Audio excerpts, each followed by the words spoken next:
சரத்பவார் தேசியவாத காங்கிரஸை ஆரம்பித்தார். அது கூட ஏன் ஆரம்பித்தார்னா, இத்தாலியில் பிறந்த சோனியா காந்தியை நாங்கள் தலைவியாக ஏற்றுக்கொள்ள மாட்டோம்னு சொல்லி தான் ஆரம்பிச்சாங்க. ஏன்னா அஜித் பவார் சரத்பவார் கூட தான் இருந்தார்.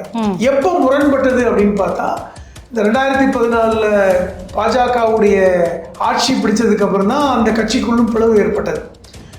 அஜித் பவார் இங்கே சேர்ந்ததுக்கு காரணம் அவர் மேல் இருந்த இடி வழக்கு அப்படிங்கிறது முக்கியமான. அது நீங்க கூட கேள்விப்பட்டிருக்கீங்க. 2023 அவர் போய் சேர்ந்தாரு.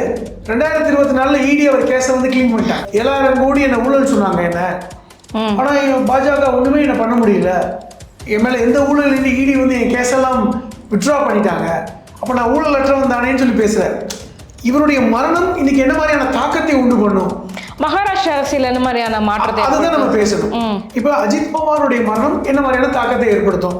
இப்போ அதை விடாமல் பார்க்க வேண்டும் என்றால் எனக்கு தெரிந்து ஒரே வாய்ப்பு சரத்பவாருடைய மனைவியை துணை முதல்வராக்க வேண்டும் தான். கூட்டுறவுத்துறையில் ஊழலா அப்படின்னு கேட்டால் அவர் மேல் குற்றச்சாட்டு அதுதான். இப்போ மொத்தத்தில் இவருடைய மரணம் என்பது பாஜகவுக்கு இழப்பு. அதே நேரத்தில் இன்னைக்கு பாஜகவுக்கு ரிலீஃபும் இருக்கு.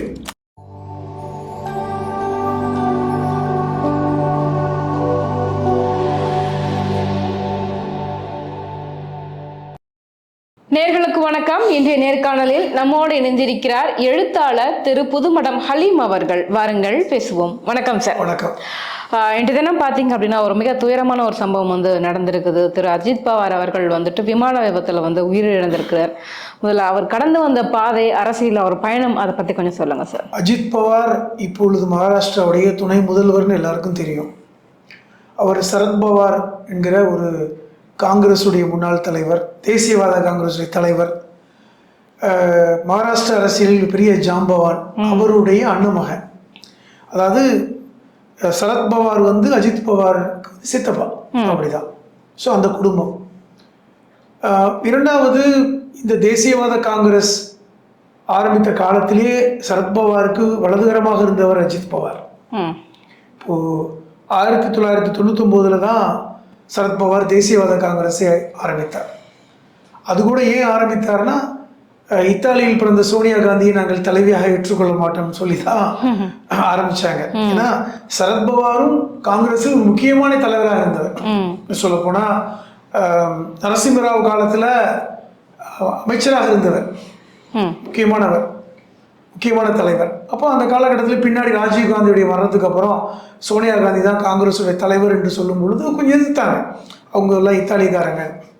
அப்படி தேசியவாத காங்கிரஸ் 99 ஏற்படுத்தப்பட்ட போது அவர் கூட வந்தவர்கள் முக்கியமான தலைவர்கள் பார்த்தா சங்மா, அவர் முன்னாள் சபாநாயகர், மேற்கு வங்காளத்தை சார்ந்தவர், பி சங்மான்னு சொல்லுவாங்க. அவர் பாராளுமன்ற சபாநாயகராக வீரியமாக செயல்பட்டவர். இங்கே PH பாண்டியன் மாதிரி இருந்தவர், வானளாவிய அதிகாரம் கொண்டவர் என்றெல்லாம் சங்மா சொன்னவர் அவர். அப்புறம் தாரிக் அன்வர்னு சொல்லிட்டு பீகாரில் ஒரு முக்கியமான தலைவர், காங்கிரஸ் தலைவர். இவங்கெல்லாம் சேர்ந்து தான் தேசியவாத காங்கிரஸை 1999 ஆரம்பித்தாங்க. அப்போ இந்த அஜித் பவார் தன்னுடைய சரத்பவாருடைய வலதுகரமாக இருந்தவர். இன்னும் சொல்ல போனால் இந்த சரத்பவார் காலகட்டத்தில் சரத்பவார் பாராளுமன்ற உறுப்பினராவதற்காக தன்னுடைய பாராளுமன்ற தொகுதியை விட்டுக் கொடுத்தவர். அடிப்படையில் தன்னுடைய சித்தப்பாவுக்காக விட்டுக் கொடுத்தவர். இதுதான் அவருடைய இது. இன்னும் அதை நம்ம டீப்பாக பார்த்தோம்னா, இந்த சரத்பவாருடைய சகோதரர், அதாவது அஜித் பவாருடைய தந்தை இருக்கார்ல, அவர் இந்த சாந்தாராவ் அப்படின்னு சொல்லக்கூடியவர். அவர் ஒரு சினிமா துறையில் இருந்தவர். இதெல்லாம் பல பேருக்கு தெரியாது. இன்னும் சொல்ல போனால் அந்த சாந்தாராவ் ராஜ்கமல் ஃபிலிம்ஸில் மும்பையுடைய அலுவலகத்தை பார்த்து கொண்டவர். அது ஒரு காலகட்டம். இப்போ அப்படிதான் அவங்க பின்புலம் இருந்தது. அப்போ அஜித் பவார் 99 கூடவே இருக்காரு. இன்னும் சொல்ல போனால் எதற்காக பிரிந்து வந்தார்களோ 2004 இதே தேசியவாத காங்கிரஸோட கூட்டணி வச்சாங்க. இதே சோனியா காந்தி எதிர்த்தவர்கள் இல்லை பரவாயில்லைன்னு சொல்லி ஏற்றுக்கொண்டு கூட்டணி வச்சுலாம் நம்ம பார்த்துருக்கோம். இப்போ இதெல்லாம் வரலாறு. இந்த காலகட்டத்தில் கூட அஜித் பவார் சரத்பவார் கூட தான் இருந்தார். எப்போ முரண்பட்டது அப்படின்னு பார்த்தா, இந்த 2014 பாஜகவுடைய ஆட்சி பிடிச்சதுக்கு அப்புறம் தான் அந்த கட்சிக்குள்ளும் பிளவு ஏற்பட்டது. இன்னும் சொல்ல போனால் அதுக்கப்புறம் அஜித் பவார் பாராளுமன்ற தேர்தலில் வந்து பங்கெடுக்காமல் சட்டமன்ற தேர்தலில் தான் பங்கெடுத்தார். 95களுக்கு அப்புறம் பார்த்தீங்கன்னா 99ல் 2009ல் 2014 வரைக்கும் ஒரு சட்டமன்ற உறுப்பினர் அப்படிதான் இருந்தார். அப்போ இந்த பிளவு எப்போ ஏற்படுதுன்னா 2023ல் தேசியவாத காங்கிரஸே உடைந்து பிரியுது. நமக்கு உங்களுக்கு ஞாபகப்படுத்துறேன், வாரிசு மோதல் எடுத்துக்கலாமா? அந்த வாரிசு மோதல் ஒரு பக்கம் ஏத்துக்கலாம். இப்ப நீங்க சிவசேனா பிளவுபட்டது. ஆமா. இப்ப பாஜகவுடைய விஷயம் எப்படி இருந்ததுன்னா, மகாராஷ்டிரால ஆட்சியை பிடிக்கணும்னா சிவசேனாவிலிருந்தும் தேசியவாத காங்கிரஸிலிருந்தும் பிளவுபட்டாதான் முடிங்கிற இடத்துல இருந்தாங்க. அது பிளவுபட்டு ஆட்சியும் பிடிச்சாங்க. இப்ப எப்படி சிவசேனாவை பிரிந்து ஷிண்டே பிரிவு பிரிந்தது, உத்தம் தாக்கரேலிருந்து சிவசேனா பிரிந்து வந்தது. அதே போன்றுதான் தேசியவாத காங்கிரஸிலிருந்து அஜித் பவார் என்று ஒருவர் பிரிந்து, இன்னும் சொல்ல போனா 2023ல் 34 எம்எல்ஏக்கள் 2 எம்பிக்களோட வந்து பிரிஞ்சு வந்தாங்க. இது பிளவுபட்டதன் மூலமாக பாஜகவுக்கு அவர்கள் அனுசரணை செஞ்சாங்க, ஆதரவு கொடுத்தாங்க. இப்போ இது ஒரு பார்வை. இன்னொரு பார்வை, அஜித் பவார் வந்து இங்க சேர்ந்ததுக்கு காரணம் அவர் மேல் இருந்த இடி வழக்கு அப்படிங்கிறது முக்கியமான. அது நீங்க கூட கேள்விப்பட்டிருக்கீங்க, பேசியிருக்கோம் நம்ம எல்லாம். அதுவும் சொல்ல போனா அஜித் பவாருடைய மனைவி சுனித்ரா பவார் மேலதான் 25,000 கோடி ஊழல் அப்படின்னு சொல்லிட்டு, காரணம் சுனித்ரா பவார் கோஆபரேட்டிவ் வங்கியில் செயலாளராக இருந்து அதுல ஊழல் பண்ணிட்டாங்க, அதாவது அஜித் பவாருடைய பினாமி அப்படின்னு சொல்லி அவங்க மேல ரொம்ப நெருக்கடி இருந்தது. நெருக்கடி வந்து அதனாலேயே வந்து அஜித் பவார் வந்து தேசியவாத காங்கிரஸை உடைத்து போகக்கூடிய நிலைமைக்கு வேற வழி இல்லை. இது ஒரு பார்வை. இன்னொரு பார்வை, தேசியவாத காங்கிரஸுடைய தலைவர் சரத்பவாரே நீ வந்து போயிடு, உன் மேல இவ்வளவு பெரிய பிரச்சனை இருக்கு, 25,000 கோடி ஊழல் சொன்னா நிச்சயமா நீ வெளியே வர முடியாது, குறிப்பா அவருடைய மனைவி உள்ள மாட்டிக்குவாங்க, அப்ப நீ வந்து கட்சியை உடைச்சிட்டு போங்கிற மாதிரி சொன்னதாவெல்லாம் செய்தி வந்துச்சு. மொத்தத்தில் தேசியவாத காங்கிரஸை உடைத்து கொண்டு போனார் ஒரு பார்வை. இன்னொரு பார்வை, சரத்பவாருடைய மகள், அவர் வந்து டாமினேஷன். இப்போ வந்து தேசியவாத காங்கிரஸ் என்பது மாநில கட்சியாக இருந்தாலும் காங்கிரஸோடு இன்னைக்கு இணைஞ்சுதான் அவங்க வந்து தேர்தலில் போட்டிடுறாங்க. இப்போ அவருடைய மகள் சுப்ரியாவுக்கு தான் இன்னைக்கு முக்கியத்துவம் கொடுக்குறாங்க, எனக்கு கொடுக்கறது இல்லை அப்படிங்கிற பேச்சும் அஜித் பவாரை கோபம் கொள்ள வைத்ததுங்கிற பார்வை. இப்போ பல்வேறு காரணிகள். அப்ப எப்படி இருந்தாலும் நம்ம எதை எடுத்துக்குவோம், 25,000 கோடி ஊழல் பண்ணதா இடி வந்து கேஸ் ஃபைல் பண்ணிட்டாங்க, அதனால அவர் போக வேண்டிய கட்டாயம் அப்படின்னு பார்வை பார்த்தோம். அது உண்மையும் கூட. 2023ல் அவர் போய் சேர்ந்தாரு, 2024ல் இடி அவர் கேஸை வந்து கிளீன் பண்ணிட்டாங்க. இப்போ அவர் வாஷிங் மிஷின் அப்படின்னு நம்ம வந்து பேசுறது காரணமே, யார் போய் ஊழல்ல இருந்து போய் சேர்ந்தால் கூட அவங்க ஊழல் வந்து முடிஞ்சு போயிடும். அப்ப இன்னைக்கு வந்து அஜித் பவார் மேலேயோ அஜித் பவாருடைய மனைவியுடைய பேரான சுனித்ரா மேலேயோ இன்னைக்கு எந்த கேஸும் இல்லை. இப்போ ஒரு வருஷமா அவங்க வந்து எந்த கேஸும் இல்லாம சுத்தமதமா இருக்காங்க, ஊழல் இல்லாம சுத்தமதமா இருக்காங்க. அப்ப இன்னைக்கு சமீப காலமா அவங்க கேஸ் எல்லாம் வெளியே வந்ததுக்கு அப்புறம் அஜித் பவார் பாஜக மேல கோவப்படுறாரு. பாஜகவுக்கு எதிரான கருத்துக்களை இன்னைக்கு சொல்றத பாக்குறோம். இன்னைக்கு கடந்த முறை ஷிண்டேவுடைய ஆட்சியில இவர் துணை முதல்வராக இருக்கும்போது 2 முதல்வர்கள், இவர் ஒரு துணை முதல்வராக இருந்தார், 2 துணை முதல்வர்கள். இப்போ இன்னைக்கு பட்னாவிஸோட ஆட்சி, பாஜக நேரடியாக ஆட்சி செய்கிறது. இன்னைக்கு அஜித் பவாரும் ஷிண்டேயும் துணை முதல்வர்கள், 2 முதல்வர்கள் துணை. இதுல இன்னைக்கு ஷிண்டே பிரச்சனை இல்லாம வாங்கி மூடிக்கிட்டார். ஆனால் அஜித் பவார் தொடர்ச்சியாக இன்னைக்கு பாஜக குடைச்சல் கொடுக்கிறார். ஏன்னா அவர் மேல இன்னைக்கு எந்த கேஸும் இல்லை, இடி வந்து அவர் கேஸை தொடர்ச்சி எரிஞ்சிட்டாங்க. இன்னைக்கு அவர் உண்மையிலேயே வந்து பாஜகவோட சேர்ந்ததுக்கு காரணம் கேஸ் இருந்ததுதாங்கிறது தெளிவாக தெரிஞ்சது. இப்ப இன்னைக்கு உள்ளாட்சி தேர்தல் கூட சில இடங்களில் இவருடைய கட்சி, அதாவது தேசியவாத காங்கிரஸ், அஜித் பவாருடைய கட்சி தனியா போட்டிட்டாங்க, பாஜகவுக்கு எதிராக போட்டிட்டாங்க. ஏற்கனவே இப்போ ஒரு ஸ்பீச் ஒன்று வெளியே வந்துச்சு சில தினங்களுக்கு முன்பு. துணை முதல்வராக இருக்கிறார், அப்படி இருந்தும் கூட 7,000 கோடி என்ன ஊழல் சொன்னாங்க என்ன, ஆனா பாஜக ஒண்ணுமே என்ன பண்ண முடியல, என் மேல எந்த ஊழல் இடி வந்து என் கேஸெல்லாம் வித்ட்ரா பண்ணிட்டாங்க, அப்ப நான் ஊழல் அற்றவன் தானேன்னு சொல்லி பேசுறாரு. அப்ப மக்கள்கிட்ட வந்து என் மேல ஊழலுக்காக நான் போகல, எனக்கு ஊழலே இல்லை, நான் வந்து சித்தப்பா மேல உள்ள கோவத்திலையும் சுப்ரியா மேல கோவத்திலையும் கட்சியை பிடிச்சிட்டு போனேன், மற்றபடி எனக்கு பாஜக மேல எனக்கு எந்த பயமும் இல்லை அப்படின்னு பேசுறாரு. இதெல்லாம் எப்படி பார்க்கறது உண்டு. இப்போ இந்த சூழ்நிலையில் இவருடைய மரணம் கண்டிப்பாக வந்து அனுதாபப்படக்கூடிய மரணம் தான். ஏன்னா தனி விமானம் இறங்கும் போது மரணம் அடைந்திருக்கிறார். இவருடைய பாதுகாவலர் உட்பட 5 பேர் கொல்லப்பட்டிருக்காங்க. ஏன்னா வெறும் 65 வயது உடைய ஒரு நபர் அரசியலில் இப்போ ரொம்ப பூம் ஆகிட்டு இருக்கார். இன்னும் சொல்ல போனா இவர் மீண்டும் தேசியவாத காங்கிரஸ்ல இணைந்து சரத்பவாருக்கு அப்புறம் தலைவராயிடுவார்னு சொல்லப்படுகின்ற ஒரு சூழல் இன்னைக்கு. இன்னைக்கும் செல்வாக்கு இன்னைக்கு வந்து அஜித் பவார் மேல இருக்கு. காங்கிரஸை விட தேசியவாத காங்கிரஸ் செல்வாக்கு இருக்கிறது. இப்போ இன்னும் சொல்ல போனா அவர் வந்து மாநில சுயாட்சியை பத்தி பேசக்கூடிய ஒரு நபராக இருக்கிறார். அப்ப இந்த நிலைமையில இவருடைய மரணம் சந்தேக மரணமாகவும் பேசப்படுது. நம்ம அந்த கோணத்துல பார்க்கவும் முடியாது. ஏன்னா இன்னைக்கு இல்ல என்ன சொல்றாங்க அப்படின்னா வந்துட்டு அவங்க மகாராஷ்டிராவே இருந்து யாரு அடுத்து வாரிசு, அஜித் பவாருடைய வாரிசு யாராக இருக்கும், ஒரு வாரிசு அரசியல் மோதல் வந்து நடந்துகிட்டு இருக்குது. அதை தொடர்ந்து இந்த மாதிரி நடக்கும்போது வந்துட்டு இது ஒரு சந்தேக மரணமாக நம்ம கிளப்பக்கூடாது. ஆனா இப்படி ஒரு வார்த்தை வந்து அங்கங்க அடிப்படுது அப்படின்னும் போது அப்படி பார்த்தா இன்னைக்கு இந்தியா முழுவதும் இருக்கின்ற பல்வேறு கட்சிகளில் வாரிசு பிரச்சனை இருக்கு. எல்லா கட்சிகளிலுமே வாரிசு போட்டி இருக்கு. அப்ப அதுக்காக ஒவ்வொரு வாரிசு போட்டிகளையும் வந்து முடிவு இப்படித்தான் அப்படிங்கிறது சொல்ல முடியாது. இப்ப இரண்டாவது இது வந்து ஒரு விமான விபத்து அப்படிங்கும்போது கண்டிப்பாக வந்து இதை அரசு கண்டுபிடிக்கணும். என்ன மாதிரி விபத்து அல்லது தொழில்நுட்ப கோளாறுன்னு சொல்றாங்க. தொழில்நுட்ப கோளாறுனா என்ன மாதிரியான தொழில்நுட்ப கோளாறு? ஏன்னா வந்து இவரோட சேர்ந்து 5 பேர் விமானியில இருந்து 2 பாதுகாவலர் உட்பட மரணிச்சிருக்காங்க. அப்போ இந்த மரணம் வந்து கண்டிப்பா வந்து விசாரிக்கப்படும். அதனுடைய பிளாக் பாக்ஸ் எடுப்பாங்க. அது எல்லாமே ஆய்வுக்கு உட்பட்டது, அது விசாரணைக்கு உட்பட்டது. அதுல வேறு நம்ம அதை பேச முடியாது. ஆனால் இவருடைய மரணம் இன்னைக்கு என்ன மாதிரியான தாக்கத்தை உண்டு பண்ணும்? மகாராஷ்டிரா அரசியல் என்ன மாதிரியான மாற்றத்தை, அதுதான் நம்ம பேசணும். இப்போ அஜித் பவாருடைய மரணம் என்ன மாதிரியான தாக்கத்தை ஏற்படுத்தும்? இப்போ தேசியவாத காங்கிரஸ்ல இருந்து பிரிந்து போனவர்கள் கண்டிப்பா மீண்டும் சேர்ந்துருவாங்க. இப்ப தேசியவாத காங்கிரஸ் சரத்பவாருடைய ஒரு குரூப் இருக்காங்க, தேசியவாத காங்கிரஸ் அஜித் பவாருடைய பிரிவு இருக்காங்க. எப்படி சிவசேனா வந்து ஷிண்டேவுடைய பிரிவு, உத்தம் தாக்கரே பிரிவு இருந்து பிரிந்து இன்னைக்கு இருந்தாலும் கூட தேர்தல் ஆணையம் 2 பிரிவையுமே அங்கீகரித்து தான் இன்னைக்கு இருக்காங்க. அவங்க பிரிவுல இருக்காங்க. இப்ப நம்ம தமிழ்நாட்டுல பாட்டாளி மக்கள் கட்சி 2 பிளவா இருக்க மாதிரி தான். அப்ப இன்னைக்கு முக்கியமான அவருடைய தலைவர் மரணம் என்பது அவருக்கு அடுத்த ஒரு தலைவர் பெருசா இல்ல. அஜித் பவாருக்கு அப்புறம் ஏன்னா யாரும் எதிர்பார்க்கல. சுப்ரியா சூலே அவங்க இருக்காங்களே சார். அவங்க சுப்ரியா வந்து இன்னைக்கு சரத்பவாருடைய மகள், அவருடைய பிரிவுல இருக்காரு. அவர் தான் வாரிசுன்னு சொல்றாங்க. இப்ப என்ன நிலைமைக்கு போகும்னா இந்த கட்சி மீண்டும் இணையுமா, அதை பாஜக அனுமதிக்குமா, அல்லது அஜித் பவாருக்கு பதிலாக இன்னொரு தலைவரை கொண்டு வருவாங்களா அப்படி அங்கிற பேச்சு இருக்கிறது.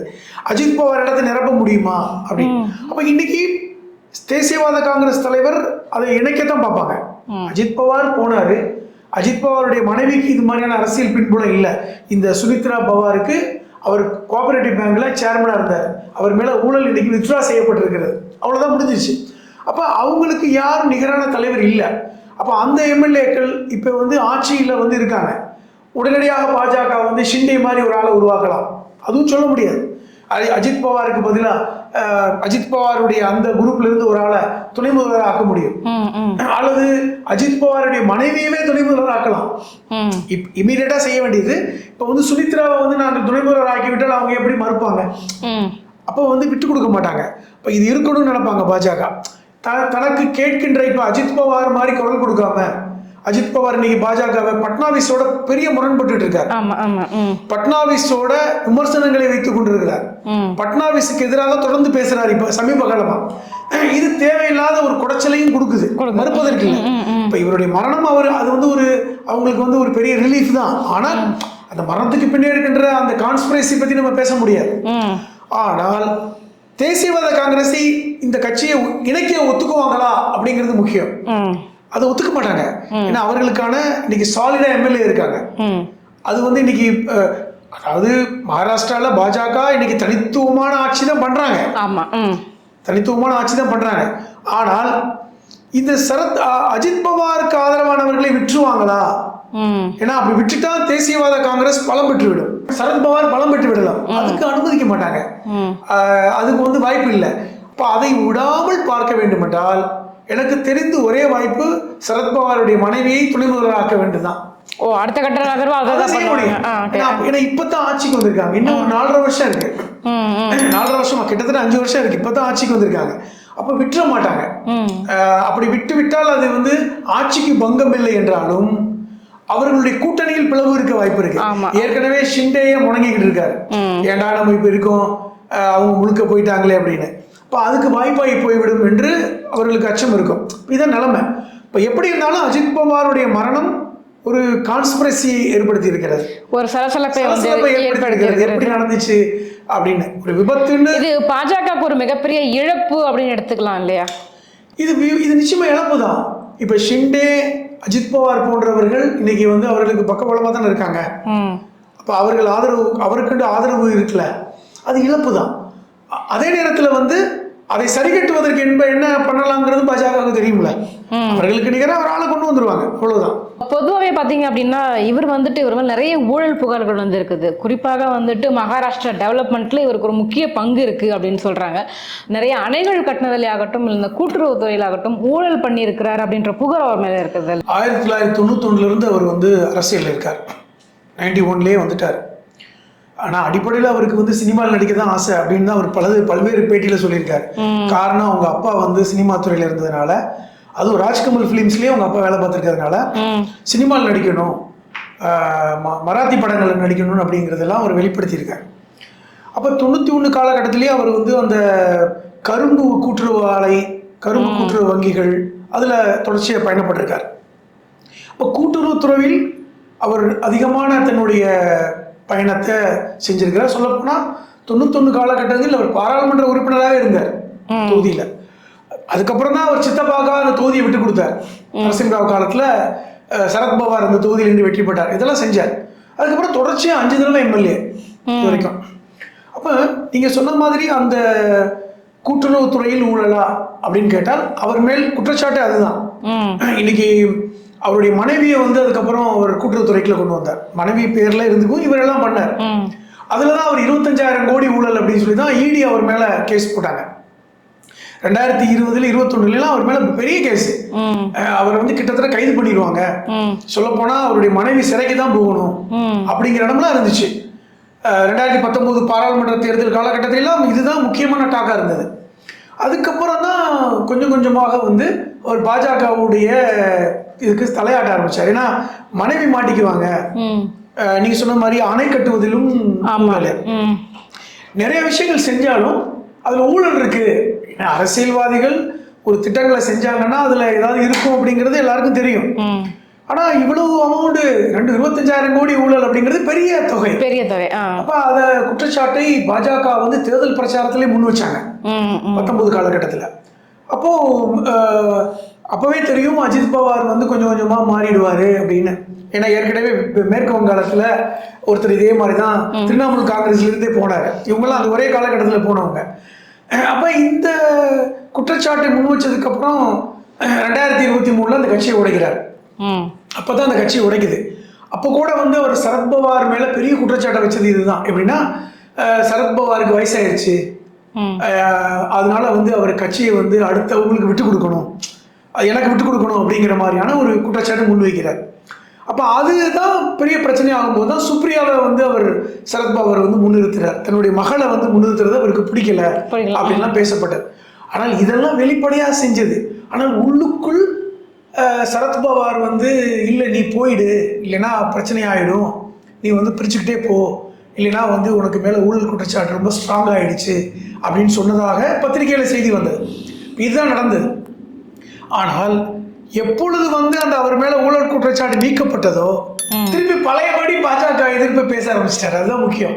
இப்போ 2023 ஷிண்டேவுடைய தலைமையில வந்து முதலமைச்சர் ஷிண்டே இருக்கும் பொழுது துணை முதல்வராக அஜித் பவார் இருக்கார். இப்போ அந்த பொறுப்பு கொடுத்தாங்க. இப்போ இன்னைக்கும் பட்னாவிஸ் முதலமைச்சராக இருந்தாலும் துணை முதல்வர் இவர் தான். நிதித்துறை இவர் பொறுப்புல தான் இருக்கு. நிதித்துறைங்கிறது முக்கியமான பொறுப்பு. இப்ப மகாராஷ்டிரா மாநிலத்துடைய நிதித்துறை அமைச்சர் யாருன்னா அஜித் பவார் தான். அப்ப இந்த பொறுப்பெல்லாம் இன்னைக்கு அவர் கையில் இருக்கிறது. ஒன்று. இரண்டாவது, இன்னைக்கு வந்து நேரடியாக பாஜகவோடு செல்வாக்கு மிக்க ஒரு கூட்டணி தலைவராக இருக்கிறார் மகாராஷ்டிரால. இப்ப வந்து சட்டமன்றம் நடந்தது. 2024 பாராளுமன்ற தேர்தலும் கூட பாத்தீங்கன்னா அஜித் பவாருடைய பங்களிப்பு முக்கியமானது. இப்ப 2020 இந்த காலகட்டத்தில் இப்ப சமீபத்தில் நடந்த சட்டமன்றத்திலும் அஜித் பவாருடைய பங்களிப்பு முக்கியமானது. அப்ப செல்வாக்கெல்லாம் இருக்கு, அவருக்கு செல்வாக்கெல்லாம் இருக்கு, எந்த பிரச்சனையும் இல்லை. ஆனால் பட்னாவிஸுக்கும் அவருக்குமான உரசல் இன்னைக்கு அதிகமா இருக்கு. கண்டிப்பா. இப்ப பட்னாவிஸ் என்பவர் பாத்தீங்கன்னா நாக்பூரை சார்ந்தவர். இன்னும் குறிப்பா சொல்ல போனா RSS உடைய கோர்னு சொல்லக்கூடிய அந்த சித்பவன் பிராமின் கம்யூனிட்டியை சார்ந்தவர் பட்னாவிஸ்.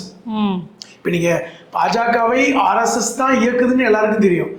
RSS தான் அதனுடைய அடிநாதம் தெரியும். அதுல மாற்று கருத்து யாரும் சொல்ல போறது. அதனுடைய கோர் எங்க இருக்குன்னா நாக்பூருடைய அந்த சித்பவன் பிராமின்ஸ் தான். அவங்க தான் இப்ப நீங்க ஆரம்பிச்ச பல்வேறு ஹெட்கோவரா இருக்கட்டும், அல்லது வந்து அவர்களுடைய அந்த கோர் கமிட்டியா இருக்கட்டும், அது இன்னுமே வந்து அந்த சித்பவன் நாக்பூர் சித்பவனுடைய அந்த அவர்களுடைய ஆளுமையின் கீழ் தான் RSS இருக்குது. அவர்கள் தான் இன்னைக்கு இந்தியாவை ஆட்சி செய்கிறார்கள். அந்த குறிப்பிட்ட சமூகம் தான் அது. பார்ப்பன சமூகத்தில் இன்னும் குறிப்பாக அந்த சித்பவன் பார்ப்பனர்கள், அந்த கம்யூனிட்டியை சார்ந்தவர் பட்னாவிஸ். நீங்க முக்கியமா பார்க்கணும். சமீபத்தில் கூட RSS உடைய தலைவராக வருவதற்கு பட்னாவிஸுக்கு தான் வாய்ப்பு இருக்குன்னு சொல்லி RSS பேசினாங்க. என்ன காரணம் அப்படின்னா அவர் அந்த கம்யூனிட்டியை சார்ந்தவர், நாக்பூரை சார்ந்தவர். இரண்டாவது, அவர் வந்து பிஜேபியை விட RSS தலைவராக தான் சரின்னு கூட சொன்னாங்க. இன்னைக்கு அவருக்கு தான் மகாராஷ்டிராவில் முக்கியத்துவம் கொடுக்கப்பட்டிருக்கு. இன்னைக்கும் RSS ஆரம்பித்தது 100 வருடங்களில் 100 வருடங்களில் இன்னைக்கு நாக்பூர்ல கொண்டாடுறாங்கன்னா அந்த காலகட்டத்தில் தங்கள் சமூகத்தை சார்ந்தவர் மகாராஷ்டிராவுடைய CM இருக்குன்னு சொல்லி RSS விரும்புனாங்க அப்படின்லாம் நம்ம பார்த்தோம். இப்படிப்பட்ட இது எதுக்கு சொல்றேன்னா, அவர் அப்படிப்பட்ட ஒரு பவர்ஃபுல்லான ஒருத்தர் பட்னாவிஸ். நீங்க அவர் அவ்வளவு ஈஸியா அடப்பட முடியாது. பிரதமர் மோடிக்கு சமமாக இன்னைக்கு ஒரு ஒரு இருக்கு. அடுத்து மோடிக்கு அப்புறம் கூட ஒரு பிரதமராக வந்து பட்னாவிஸை கொண்டு வந்துருவாங்கன்னு கூட பேசுறாங்க. அந்த மாதிரியான ஒரு ஆள். அவளை எதிர்த்து தான் இன்னைக்கு அஜித் பவார் அரசியல் பண்றாரு. இது மாதிரி எல்லாம் பண்றாரு அப்படின்னு சொல்லிட்டு இப்ப இது ஒரு பக்கம் பார்வை. இப்ப மொத்தத்துல இவருடைய மரணம் என்பது பாஜகவுக்கு இழப்பு. அதே நேரத்துல வந்து இன்னைக்கு பாஜகவுக்கு ரிலீஃபும் இருக்கு. பாஜகவுக்கு இழப்பு, குறிப்பாக பட்னாவிஸுக்கு வந்து இன்னைக்கு ஒரு பெரிய ரிலீஃப் அப்படின்னு நீங்க பார்க்கணும். பட்னாவிஸை பொறுத்தவரை நமக்கு வந்து மகாராஷ்டிரால நம்ம கூட்டணிக்கு இருந்துகிட்டே ஒருத்தர் எதிர்த்தாரு, அவர் இன்னைக்கு இல்ல. ஆனால் இந்த மரணத்தை நம்ம வந்து அப்படி பார்வையிலையும் பார்க்கல, எந்த சதி அப்படிங்கிற பார்வையிலையும் பார்க்கல. ஏன்னால் இது வந்து ஒரு துரதிருஷ்டவசமான ஒரு சம்பவம், எதிர்பார்க்காத ஒரு சம்பவம், அப்படிதான் எல்லாரும் பேசுறாங்க. அது மட்டும் இல்லாமல் அஜித் பவார் மகாராஷ்டிராவில் ஒரு அசைக்க முடியாத ஒரு அரசியல் தலைவர். இன்னைக்கு வந்து சரத்பவாருடைய இடத்தை நிரப்பக்கூடிய ஒரு ஆள் அவர் தான். இன்னைக்கு சுப்ரியா வந்து இன்னைக்கு ஒரு அடுத்த வந்து ஒரு குரூமிங் தலைவர் என்றாலும் கூட சரத்பவார் இடத்தை நிரப்பக்கூடிய தகுதி அஜித் பவாருக்கு இருக்கு. அதுல மாற்று கருத்து இல்லை. இன்னைக்கு எப்படிதான் மாறி போனாலும் மொத்தத்தில் இன்னைக்கு மகாராஷ்டிரா அரசியலில், வட இந்திய அரசியலில் அஜித் பவாருடைய மரணம் ஒரு பெரிய கேள்விக்குறியையும் சந்தேகங்களையும் கான்ஸ்பிரசியும் அரசியலில் அடுத்த கட்டம் எப்படி இருக்குங்கிறத பத்தியும் ஒரு கேள்வி எழுப்பி இருக்கிறது. அதுல மாற்றுக்கிறது இல்லை. கண்டிப்பா சார். இந்த புத்தாண்டு ஆரம்பிச்சதுல பாத்தீங்க அப்படின்னா ஒரு மிகப்பெரிய இழப்பு, ஒரு தலைவரை வந்து இழந்திருக்கிறோம். பாஜகவுக்கு மிகப்பெரிய இழப்பு அப்படிங்கறத மாற்று கருத்து கிடையாது. எங்க கேள்விகளுக்கு ரொம்ப சிறப்பான பதில் சொன்னீங்க சார். நன்றி.